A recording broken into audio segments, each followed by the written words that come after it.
말씀 모시겠습니다. 시편 34편입니다.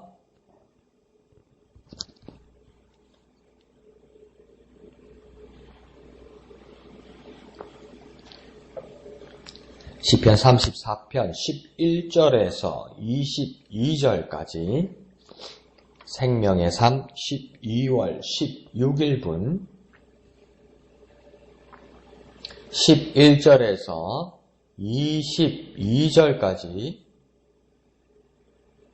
다 같이 한 음성으로 읽겠습니다. 시작. 너희 자녀들아 와서 내 말을 들으라. 내가 여호와를 경외하는 법을 너희에게 가르치리로다. 생명을 사모하고 연수를 사랑하여 복받기를 원하는 사람이 누구뇨? 내 혀를 악에서 금하며 내 입술을 거짓말에서 금할지어다. 악을 버리고 선을 행하며 화평을 찾아 따를지어다. 여호와의 눈은 의인을 향하시고 그의 귀는 그들의 부르짖음에 기울이시는도다.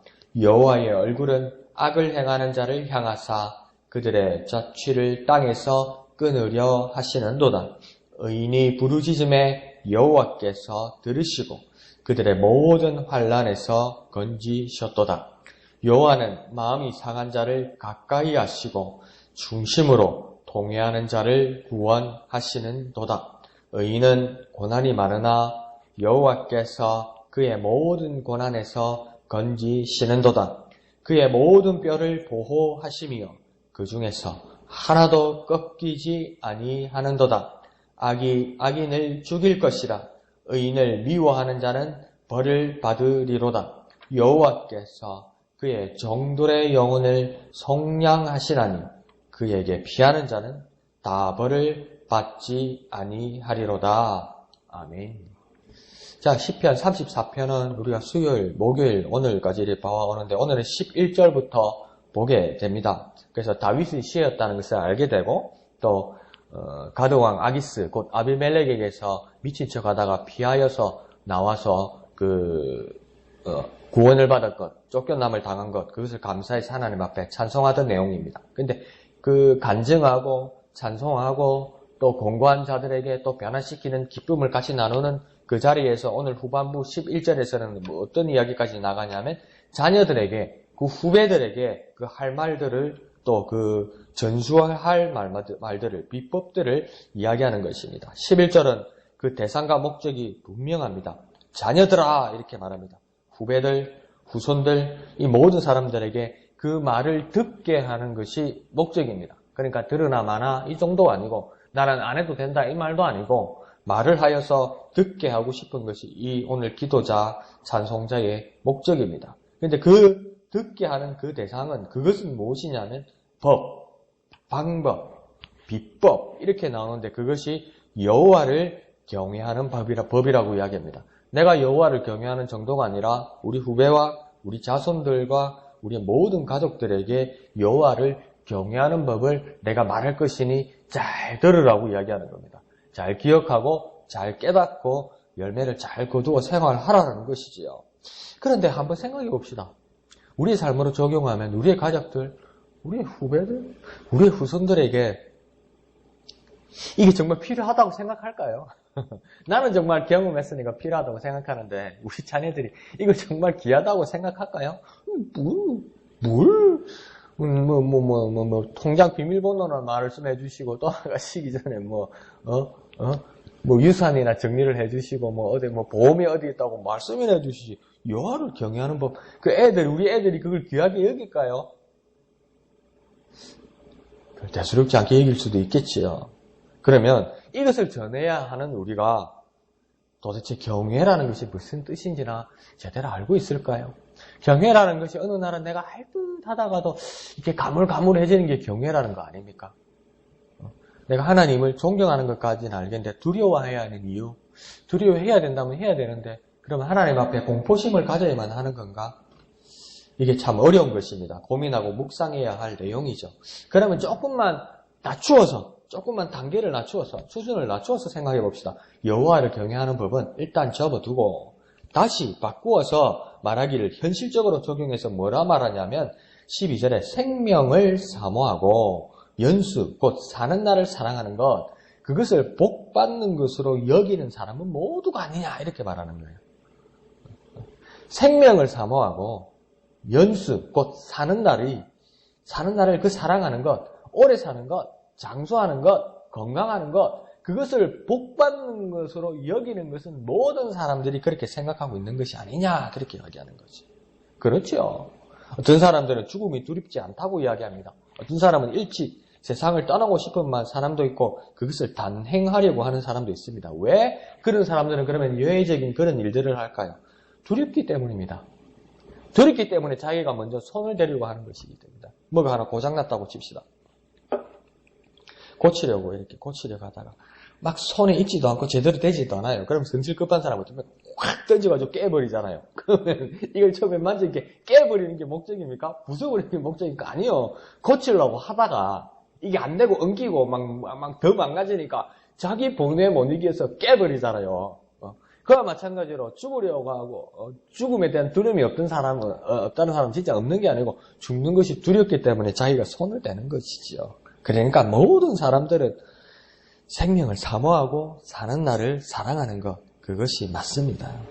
그 삶에 대한 애착이 정말 큰 것입니다. 그래서 이 생명과 연수를 사랑하는 것이 있다면 그것은 하나님을 경외하는 법이 필요하다는 겁니다. 그것과 절대적인 관계가 있다는 겁니다. 우리가 하나님 안에 있고 세상의 모든 이치를 깨달으려고 하는 사람이라면, 정말 생명을 사모하는 사람이라면 그것은 어디에 연결되어 있느냐?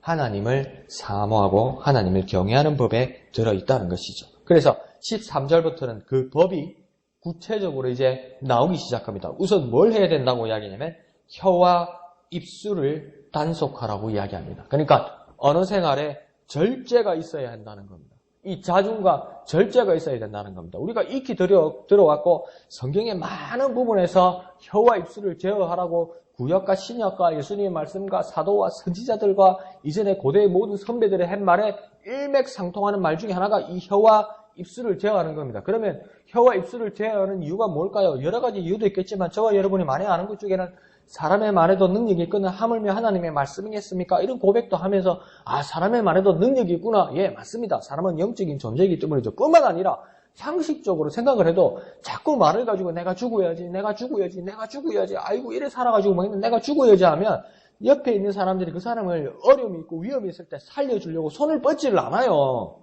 그러면 일찍 죽어요. 내가 위험할 때. 병원에 가가지고 내가 죽어야지, 자꾸 의사 앞에서 내가 죽어야지 이러고요. 의사가요, 정성이 안 가요. 그럼 또 세심하게 손이 안 가요. 어떨 때는 응급에 손이 안 가요. 그럼 일찍 죽어요. 난 이건 안 해야지. 근데 합시다. 그러다 난 이건 안 해야지. 이러면요, 더 이상 같이 안 해요, 사람들이요. 그때 혀와 입술은 뭡니까? 현실입니다, 현실. 내가 하려고 하는 걸 벌써 마음으로부터 있고, 로마서에서도 마음으로 믿어 의뢰하고 입으로 시인하여 이른다 말은 뭐냐면 마음으로부터 시작된 것이 입으로 나온다는 겁니다. 입으로 나온 것은 벌써 현실입니다, 현실. 현실에서 이제 환경과 내 몸이 움직이는 단계만 남았다는 거죠. 벌써 두 번째 단계에 간 겁니다, 혀와 입술은요. 그러니까 말 함부로 하면 안 되는 거죠. 내가 말 함부로 하면 안 되지 그것과 더불어 뭡니까? 내 마음에 뭐가 들어있는지 증명하는 겁니다, 이게. 언급결에도 막 이런 말이 나오잖아요. 어머, 내 이런 말을 하면 안 되는데 이러잖아요. 내 마음에도 이게 없는데 그러잖아요. 근데 내 무의식이에요. 그게 잠재되어 있어요. 그래서 혀와 입술을 단속하라고 이야기합니다. 그건 벌써 현실로 와 있다는 겁니다. 자중하고 절제하라고 이야기하는 겁니다. 그러면서 14절에 뭡니까? 구체적인 행위 그 실천에 지향, 방향이 있어야 된다고 합니다. 그것이 뭐냐면 14절에 악을 버리고 선을 행하며 화평을 찾아 따라야 한다. 악한 모습을 버리고 선을 행하고 화평을 찾아서, 그러니까 그 목적이 내가 화평하는 것, 평화하는 것, 평안을 찾는 것, 그것을 목적으로 내가 행동하고 선을 찾아 행동하고 악한 모습은 버리고 내 혀와 입술을 제어하고 절제해야 된다. 단속해야 된다. 그것이 생명과 연수를 사랑하며 생명력을 키우는 방법이고 그것은 하나님을 경외하는 법과 일맥상통한다. 그런데 한번 생각해 보십시오. 하나님을 경외하는 법과 지금 내 혀와 입술을 단속하는 것과 생명의 날을 길게 하는 것과 이게 무슨 연관이 있습니까? 이건 아주 심플하고 아주 간단한 내용이 있어요. 왜요? 하나님도 말씀으로 천지를 창조하셨으니까. 하나님이 말씀하는데 그대로 되니까. 하나님은 말을 정말 중요하게 여기신다는 거죠. 그러니까 이 말이 내 말과 내 혀를 단속하면 내가 정말 오래 산다 이 정도가 아니라 하나님은 말을 귀하게 여기신다는 거죠. 하나님이 말로 천지를 창조하셨기 때문에 그렇기 때문에 내 말도 하나님처럼 단속되어야 된다는 겁니다. 제대로 된 말을 해야 한다는 거죠. 그러니까 어떡합니까? 그 재미있는 이야기가 있어요. 저 미국이나 이래 사는 애들, 이제 이민 간 부모들. 그러니까 부모님들은 영어는 떠듬떠듬해도 한국말을 잘 하시죠. 그래서 이제 2세 애들을 낳으면 애들이 한국말을 잘 안 하려고 그래요. 자꾸 미국의 애들하고 만나고 또 영어 학교를 하니까. 근데 우리 애 영어 잘한다고 난 자랑하는 게 참 한심해요, 솔직히. 그 한국 출신 애가 영어 잘하는데 그거 어디다 쓸 거예요? 아니, 목사님 그게 무슨 말입니까? 한국말을 못하는데 영어만 해가지고 미국 사회에서 높은 데 올라갈 것 같아요? 안 돼요. 상상 한번 해보세요. 한국 사람이, 한국 회사 사장이 그러면 안 되는데 한국말 잘하는 한국 사람과 한국말 잘하는 동남아 사람이 있으면 누구 쓰겠어요? 한국 사람 써요. 그러면 안 되는데. 미국도 마찬가지예요. 아무리 한국 사람이 영어 잘해도 가장 높은 단계에서 미국 사람이 한국 사람 쓰겠어요? 안 써요. 근데 그걸 착각한다고요, 부모들이. 한국 사람은 한국말을 잘 해야죠. 그러니까 부모들이 또 어떤 그것을 깨달은 부모는 이럽니다. 집에서는 무조건 한국말 해야 돼. 한국말 해야 돼. 영어 쓰지 마. 영어 쓰지 마. 엄마 아빠하고 집에 있을 때는 한국말 해야 돼. 이러잖아요. 그러면 애들이요. 한국말 해야 되잖아요. 근데 영어 안 해야 된다는 걸 알아서 엄마 아빠에서 말 한마디도 안 합니다. 말을 안 해요. 말을. 이런 문제가 생긴다고요. 그러니까 말은 무엇입니까? 혀와 입술을 단속한다고 할 때 난 말 안 해. 나는 저 사람이 싫은데, 나는 이 환경이 싫은데, 나는 이 조건이 싫은데 악한 말을 하면 안 되니까 난 말을 안 해. 그게 아니에요. 제대로 된 말을 하라는 겁니다. 하나님의 언어로 말을 하라는 거죠. 그것을 단속하라는 것입니다. 자, 15절부터는 보면 이 여호와를 경외하는 법의 중심은 여호와께 있다고 선명하게 말합니다. 그러니까 여호와를 경외하는 법이 무엇일까? 하나님을 경외하는 것이 무엇일까? 이렇게 생각할 때 우리는 접근할 수 있는 방법은 뭐냐면 하나님께로 가는 겁니다. 하나님께로. 여호와를 경외하는 법이 어디 있을까? 이런데 어디 세미나를 가고 어느 학교를 가고 어느 용한 사람을 가고 어느 잘 아는 사람을 찾아가고 이게 약간 어폐가 있다는 거예요. 그러니까 여호와를 경외하는 법은 여호와라는 이름이 있으니까 여호와께로 가까이 가야 여호와를 경외하는 법을 알지요. 근데 여호와를 경외하는 법을 어느 의사가 알고 여호와를 경외하는 법을 어느 전문가가 알고 여호와를 경외하는 법을 어느 정치가가 알고 여호와를 경외하는 법을 어느 교육자가 안다고 그래서 그 사람을 찾아가면 이게 문제가 된다고요. 그게 그 사람의 방법이 있으니까요. 여호와를 경외하는 방법이면 여호와께 가야죠. 여호와께 접근해야죠. 그걸 아주 상식적으로 15절에서 말씀하고 있습니다. 그러면서 여호와께서 하나님께서 하나님의 모습을 그 사람의 모습으로 사람이 이해할 수 있는 방법으로 여러 가지로 이야기합니다. 그래서 여호와의 눈, 여호와의 귀, 여호와의 얼굴 이렇게 말하면서 16절까지 이렇게 말씀하시는데 눈, 귀, 얼굴 그러면 우리가 하나님 나라 가서 하나님 만나면 하나님이 눈이 보이고 하나님이 귀가 보이고 하나님의 얼굴이 보이겠지 이러면요. 제한테 물어보시면 제가 뭔지 모르겠어요. 정말 내가 하나님을 만나면 내가 눈이 보일까? 귀가 보일까? 하나님이 귀가 보일까? 하나님의 얼굴이 보일까? 하나님 원래 눈이 안 계시고 하나님 원래 귀가 안 계시고 하나님 원래 얼굴이 안 계실 수도 있어요. 왜요? 그런데 우리가 하나님 나라에 가서 하나님의 눈을 볼 수도 있고 하나님 귀를 볼 수도 있고 하나님 얼굴을 볼 수도 있을 거예요. 근데 그게 왜 그렇습니까? 원래 하나님의 눈이 있고 원래 하나님의 귀가 있고 원래 하나님의 얼굴이 있어서 하나님 그걸 보여주시는 것이 아닐 수도 있어요. 왜요? 안 그러면 우리가 볼 수가 없으니까 하나님이 그렇게 보여주실 수도 있어요. 근데 왜 하나님이 이렇게까지 하시냐는 거예요. 하나님이 우리와 교통하시고 우리에게 이해시키시고 우리에게 말씀하시고 우리의 것을 듣고 우리를 살피시고 우리와 함께 하시고 우리를 이해시키시기 위해서 이렇게 하신다는 거예요. 그러니까 우리는 하나님을 뭡니까? 이해하고 깨달아야 됩니다. 하나님께서 우리에게 이해하고 깨닫게 하시기 위해서 이렇게까지 하신다는 거예요. 그러니까 우리가 하나님을 더욱 알려고 해야 돼요. 그러니까 호세아서에서 뭐랍니까? 저절로 된다고 안 그래요. 호세아가 뭐랍니까? 우리가 여호와를 알자. 아는데 어떻게 알자고? 힘써 알자고 그래요. 하나님 뭐 이렇게까지 하시는데 우리를 위해서. 우리가 여호와를 힘써 알자. 우리는 뭡니까? 세상의 가치가 뭡니까? 외모라고 생각합니다. 그래서 뭡니까? 서울 강남 청담동에 가면 똑같은 병원들 이름만 달아보면 빽빽하게 있습니다. 버스를 타고요. 버스를 타고 옆으로 지나가면요. 전부 병원인데, 전부 의원인데, 하나 남김없이 뭡니까? 전부 성령에 갑니다. 전부 성령에 갑니다. 전부. 뭡니까? 최고의 가치가 뭡니까?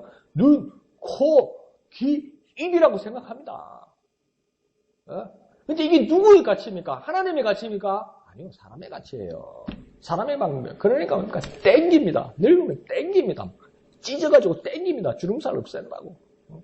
여기다 땡기고 붙이고 여기가 땡기 붙이면 기가 여기까지 갑니다. 나중에. 그래가지고 여기에 막 짓누르고 막 뭉개지고 막 이럽니다. 이게. 왜 그렇습니까? 사람의 가치는 이거라고 생각하니까요. 그럼 하나님의 가치도 이겁니까? 아니요. 아닌데. 하나님이 눈, 키, 코, 입으로 설명 안 하면 말귀를 못 알아들어, 사람이. 그래서 하나님께서 그 방법으로 말씀하죠. 하나님 정말 애쓰시는 겁니다. 그러면 우리도 보니까 호세아처럼 하나님을 힘써 알려고 하고 깨달으려 해야 된다는 거죠. 자, 17절을 보면 의인의 모습은 이럴 수도 있고 어떠해야 하며 또 어떠하다고도 말하고 있습니다. 우리가 생각할 때는 의인은 말 그대로 성품이 훌륭한 사람인데 굳이 부르짖어서 기도할 필요가 있을까 이렇게 생각하기도 합니다. 그런데 의인들에게 환난이 온다고 이야기합니다. 그러면 의인들에게 환난이 온다면 뭔가 잘못된 것 아닙니까? 그런데 17절을 보면 의인에게도 환난이 오고 또 부르짖어 기도할 절박한 상황도 온다고 명시합니다. 그런데 의인이 그 환난 가운데서 하나님 앞에 기도하면 하나님은 건지심으로 구원하신다고 말씀하는 거죠. 자, 그러면 18절을 보면 그 의인들이 또 사람들이 마음이 상한 이유가 무엇일까요? 마음이 상했다고 이야기해요. 혹시 이 사람들이 미움받거나 오해받거나 억울한 일을 당해서 그런 건 아닐까요? 그럴 수도 있겠습니다. 그래서 마음 상했다고 이야기합니다. 그러니까 우리는 뭐랍니까? 나는 잘못한 게 하나도 없는데 지금 우리나라 누구도 자기는 잘못한 게 하나도 없는데 그래서 피눈물을 흘린다고 이야기하잖아요. 그러니까 우리 이해하잖아요. 나는 잘못한 게 하나도 없는데 피눈물 난다니까 우리는 뭡니까? 우리가 듣는 우리는 기가 막히잖아요. 기가. 더 이상 할 말도 없고 기가 막히잖아요. 정말 잘못한 게 없다고? 진짜? 근데 뭡니까? 여기서도 뭡니까? 또 이해하면 그래도 의인 아닙니까 목사님? 근데 그들이 마음이 상한다고요. 그러면 누구한테 미움을 받거나 오해를 받거나 억울한 일을 당해서 그런 것 아닙니까? 그런데 이상합니다. 18절 중반절에 보면요. 통회한다고 이야기합니다. 이 사람들이. 통회한다는 말은 뭡니까? 회개한다는 말입니다. 자기가 잘못한 것을 발견한다는 겁니다. 욥도 뭡니까? 나중에 자기 애들까지 불러가지고 확인도 안 해뒀고 혹시나 우리가 하나님 앞에 잘못했는 것 싶어서 하나님 앞에 속죄제를 드린다고 이야기하잖아요. 정말 의인의 모습은 자기 죄에 대해서 민감하고 하나님 앞에 통회함으로 회개하는 사람이라고요. 그러니까 자신의 죄에 대해서 마음이 상해서 통회함으로 회개하는 사람은 하나님이 그 상황에서 구원하신다는 겁니다. 그러니까 하나님의 구원은 누가 맛보고 누가 경험하게 되냐면요. 하나님의 구원은 회개하는 자에게요. 나는 잘못한 게 없는데 이러면요. 하나님 구원 못 받습니다. 나는 잘못한 게 없는데 나한테 와 이러는 억울하다 이러면 구원 못 받습니다. 우리 회개해야 합니다. 우리 죄에 대해서 정말 민감하게. 설사 의인이라 할지라도. 자, 그러니 보세요. 19절에 뭐라고 합니까? 오히려 의인이 고난이 많다. 이렇게 이야기합니다. 그러나 여호와께서 건지신다. 그러면 우리가 한번 이해를 해볼까요? 의인도 악인도 세상 사람도 하나님의 사람도 다 고난받는다는 겁니다. 진짜 허무한 이야기입니다. 목사님 아까는 애써서 여호와를 알고 하나님 옆에 열심히 막 신앙하고 깨달아자면서 그런데 뭐 일이 나옵니까? 의인도 악인도 세상 사람도 하나님의 사람도 다 고난받는다고요. 그럼 애써서 만다 이렇게 기도하고 애써서 만다 이렇게 예배하고 애써서 만다 이렇게 하나님 신앙합니까? 그런데 무엇입니까? 다 고난받는데 하나님이 구원하기를 원하는 사람은 구원받는다는 겁니다. 하나님이 하시길 원하는 사람은 구원받는다는 겁니다. 그러니까 하나님이 원하시는 사람이 되기 위해서 뭡니까? 우리가 하나님을 힘써 알고 우리 죄에 대해서 민감해서 하나님 앞에 회개하는 자가 되어야 한다는 거예요. 그러니까 다 고난받고, 다 힘들고, 다 시험 가운데 있어도 하나님이 원하시는 사람은 회개하는 사람이라는 거예요. 그 사람만이 구원받는다는 겁니다. 그러니 우리는 뭘 해야 됩니까? 결론은 회개해야 됩니다. 우리 죄에 대해서 욥처럼 회개해야 한다는 거죠. 그런데 20절을 보면 그러면서 20절에 하나님은 어떤 분이라고 고백하냐면 내가 알지도 못하는 모든 뼈를 보호하실 정도이다.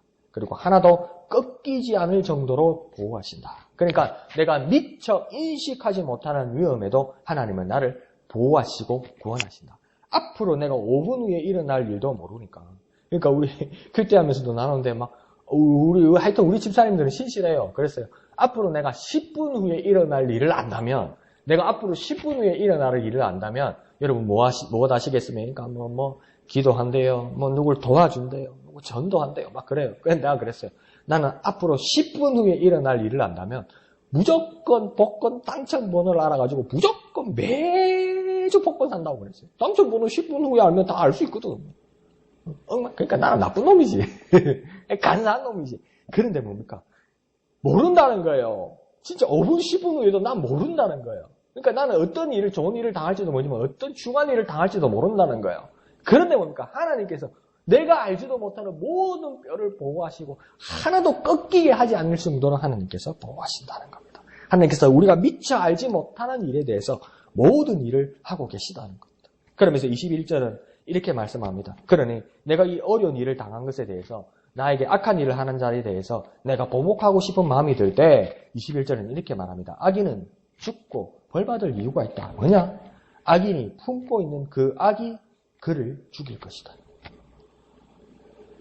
그리고 의인을 미워했던 그 증거로 벌을 받을 것이다. 그러니까 악인은 악인 스스로 만든 그 악에 의해서 죽게 되는 거니까 사실은 뭡니까? 복수하지 마라. 하나님의 심판도 어떤 것이냐면 내가 너 잘못한 걸 딱 봐놨대. 이렇게 말할 수도 있어요. 하나님께서 딱딱 쌓아놨다. 그러니까 어떤 부모님은 이제 훈육하는 방법이 여러 가지잖아요. 부모님도 그때 잘못했을 때 아주 심플하게 안 돼, 잘못했어, 이건 하지 마, 아니야 이런 훈육하는 분도 있고, 딱딱 쌓아놨다가 딱딱 놨다가 어느 날 갑자기 뻥 이렇게 터지는 분도 있잖아요. 그럼 감당이 안 되지. 이거는 핵폭탄급이지. 근데 뭡니까? 여기서 말하는 건 뭐냐면 하나님은 어떤 면에서 우리가 이해하면 하나님께서 참고 인내하면서 저 악인들을 기다리고 봐주면서 그래 딱딱 쌓아놨다가 그날 마지막 날 막 심판 확 부어서 절대 헤어나지 못하도록 심판하신다. 이렇게 생각하는 사람도 있고, 구경하는 우리는 재밌거든. 구경하는 우리는 통쾌하거든 그게. 그런데 또 어떤 분들은 뭐라고 이야기하냐면 악인들이 마지막에 심판받는 이유는 뭐냐면 하나님 여전히 계속 하나님의 사랑을 그렇게 주시는데, 하나님의 사랑을 주시는데 계속 악인들은 그 하나님의 사랑을 거부한다는 거죠. 계속 그때 때때로 시시때때로 그때마다 거부한다는 거죠. 그 거부의 결과라는 겁니다. 마지막 심판의 결과가. 여러 방법으로 이해할 수가 있죠. 그러니까 여기서는 하는 말은 뭐냐면 하나님께서 쌓아놨다가 그냥 팍 무너뜨린다는 정도가 아니라 악인이 스스로 쌓은 것으로 그 악에 의해서 멸망하고 의인을 미워했던 증거로 벌을 받는다는 것은 쌓아놨던 것이 터진다는 이야기가 될 수도 있지만, 반대로 생각하면 뭡니까? 계속 선을 베풀고 선을 제시하고 하나님께서 은혜를 베푸시는데 뭡니까? 때때로 거부하는 그것으로 자멸한다는 겁니다. 스스로 멸망한다는 겁니다. 스스로 멸망하는 것에 대해서 하나님께서 그 증거를 대신다는 것이죠. 그래서 반면 22절의 여호와의 종들은, 그것은 다시 말하면 21절의 의인들은, 그들은 하나님께 벌을 받지 않는다고 이야기합니다. 하나님께 피함으로, 하나님께서 그 영혼을 속량하심으로 그들이 벌을 받지 않는다, 이렇게 이야기합니다. 뭡니까? 속량은 어떤 말입니까? 탕감 정도가 아니라 그 값을 대신 내어준다는 겁니다. 그 값을 하나님께서 모든 것을 치러워 주셨기 때문에 뭡니까? 벌을 받지 않는다. 그러니까 이 의인, 벌을 받지 않는 이런 사람들의 가장 구체적인 모습은 뭐냐면 행동에 하는 모습이 있어요. 22절에 한가운데 보면 무엇입니까? 의인들의 모습은 뭐냐면 여호와께 피하는 자들이라는 거예요. 다시 말하면 하나님께 향하는 자들이라는 거예요. 모두가 어려움이 있고 모두가 고난이 있고, 더 심지어 말하면 하나님의 사람과 하나님의 사람이 아닌 사람들조차 때때로는 똑같이 죄를 짓게 되는데, 벌을 받지 않고 하나님의 복을 받는 가장 구체적인 행동 방법, 행동 강령, 실천 방법은 뭐냐면 하나님께로 피하는 거라는 거예요. 하나님께로 향하라는 거라는 거예요. 그런 자들에게 은혜가 임한다는 겁니다. 그러므로 우리는 이렇게 결단해야 될 겁니다. 우리가 하나님께로 피하여서 우리 죄가 대속되고 속량되는 그 예수의 은혜를 누리는 저와 여러분이 되어야 될 겁니다. 그러므로 오늘 우리 결단합시다. 오늘로부터 나는 무조건 하나님께로 향하고 하나님께로 피하리라. 세상에 어떤 많은 방법들이 있지만 나는 유일한 한 가지 방법을 선택할 것인데 하나님께로 피하리라. 하나님께로 향하리라. 이렇게 결단하는 저와 여러분 되시기를 거룩하신 예수님의 이름으로 축원드립니다. 기도하겠습니다. 거룩하신 아버지 하나님, 은혜를 감사드립니다. 의인들이 고난을 받을지라도 하나님, 우리는 하나님께로 향하고 하나님께로 피하는 우리가 되게 하여 주옵소서. 우리의 자녀, 우리의 후손, 우리의 후배들에게 하나님을 경외하는 법을 가르칠 수 있도록 하나님께로 향할 수 있도록 하나님 그들을 인도하는 하나님의 사람들 되게 하여 주시옵소서. 모든 것을 감사드리며 거룩하신 예수님의 이름으로 간절히 기도하옵나이다. 아멘. 이 시간 말씀을 생각